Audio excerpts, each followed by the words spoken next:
问亡灵既然能凭借散魔之手强势击杀幻无情，那么重获自由的散魔为何不在第一时间反手干掉麻子呢？要知道，当初亡灵不仅把人家的魔位给全部屠戮殆尽，且还将魔塔一拳给锤了个稀巴烂，甚至散魔自己还因此被贝罗击败，并将其给当成了顺水人情的送给了亡灵，从而因此沦为了麻子的阶下囚，且被困数年。按理来说，重获自由的散魔最先找茬的也应该是亡灵，而并非与他无冤无仇的幻无情啊！难不成他俩真是日久生情了？老夫领整个千块星灵力，除你一人高也不够。此战结束，还你自由。抽心之魂。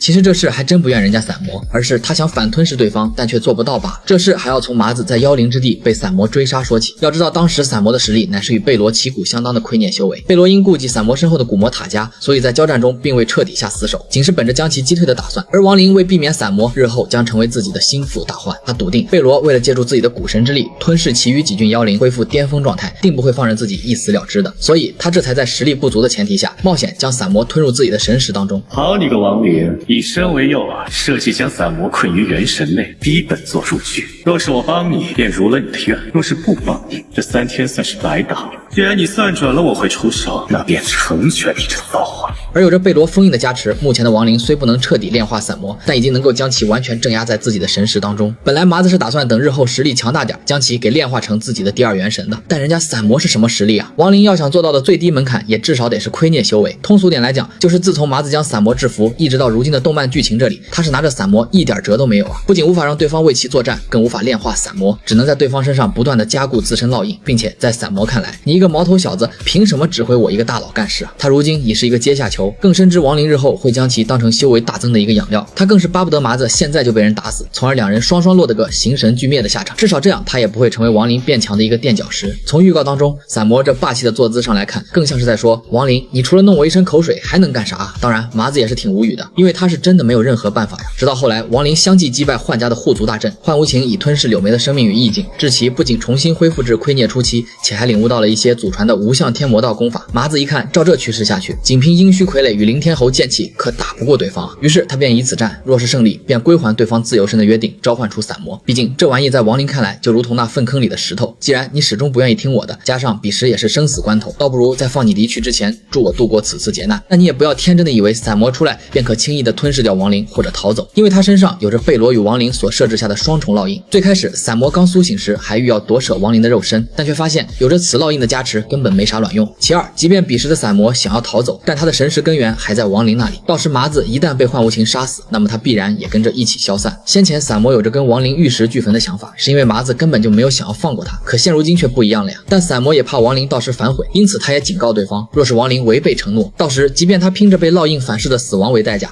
也定要将其给造成重创。在得到亡灵的肯定答复后，散魔这才附体在亡灵身上，与幻无情展开生死决战。这一战对于散魔来说就比较轻松了，因为幻无情的那无相天魔道功法本就是古魔一族散落在外的边角料，他不仅对散魔造不成任何伤害，且还如同大补之物。幻无情也因此被散魔轻而易举的吞噬掉了，而亡灵也是履行当初约定的，归还了对方自由身。有的人可能就要问了，这个时候的散魔杀他一个回马枪，干掉亡灵，岂不皆大欢喜？那我只能说你想多了，因为彼时散魔身上还有着贝罗与亡灵的烙印神识，贝罗的烙印以亡灵的实力根本无法破除，而麻子的烙印还依然留在对方身上，所谓的就是怕散魔事后找茬，但凡对方动一点歪心思，麻子会将对方立刻再度困于神识之内。而亡灵的烙印只要不持续加固，凭借散魔的实力，日后也会慢慢破除的。至于贝罗的烙印，也只是时间长短的问题罢了。因此这个时候的散魔生怕亡灵反悔，他可是连跑路都是来不及呢，哪还有心思去再招惹这个煞星啊？至于麻子，就更不用担心恢复实力后的散魔前来寻仇了，因为仅是破除烙印，至少也得花费数百年。那时的亡灵早已是迈入第2步的亏孽中期了，哪还用得着怕一个区小散魔了呀？不得不说，从最开始欲要吞噬亡灵体内的元力恢复实力，到后来沦为麻子的阶下囚，以及最终能够重获自由身，散魔能够在杀人如麻的亡灵手中落得如此完美结局，已是相当不错的了。